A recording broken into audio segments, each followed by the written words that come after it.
Opening day. Stick with WTOL on air, online, and on our Facebook page. One of the hardest things we tackle as parents is discipline. Before we become parents, we think we have a plan, and then your children can turn that plan upside down real quick. So in today's Family Focus, we're tackling the best ways to keep your kids in line. Christy Lee has more. Discipline is something completely separate from punishment. The root of discipline is teaching. It's to educate our children what we want them to do and what the consequences are if they don't do it. Punishment comes with a completely negative connotation. Spanking as a form of discipline can come with a negative connotation, but it's been around for centuries. Many of you now divided on whether or not spanking is acceptable. Spare the rod, spoil the child. I am all for spanking done in the correct way. I am strong against spanking.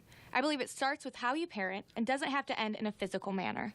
If you choose to spank, make sure it is a consequence of an action, not an angered reaction. You want them to learn and respect you, not be fearful of you. So that would fall under what in medicine we would call corporal punishment. And there's a lot out there, including statements by the American Academy of Pediatrics, that it's not an effective way to discipline. Dr. DeVries says there are many discipline methods you can choose from, so plan ahead. Make sure your method is age appropriate. This will require reevaluating often. And the discipline should be child appropriate. Keep an open mind that your children may respond better to different methods. And make sure you and every other caretaker is on the same page. We should ask questions. Why is my child acting like this? What does she need right now? Is she hungry? Is she tired?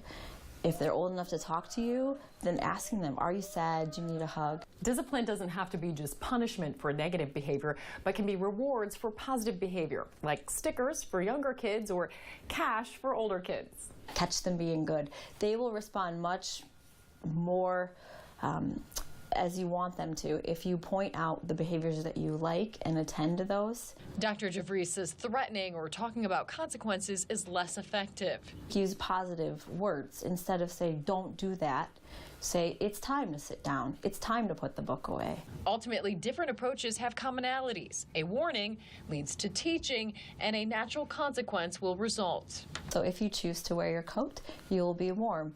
If you choose not to, you'll be cold. And in that, we have to pick our battles. We can't control everything our children do. We do have to let them learn through their mistakes. You can even experiment with letting your kids decide the consequence. They might come up with something more severe or more appropriate than you would even thought of. This all boils down to 3 C's. Be clear, don't give a suggestion, give direction. Will you please come sit by Daddy? No, Daddy needs you to sit down. Do you want to sit here or on my lap? Be consistent. That's the hardest part. Follow through. Threats don't work very well, and empty threats work even less. And be in control. It's you modeling the behavior you want.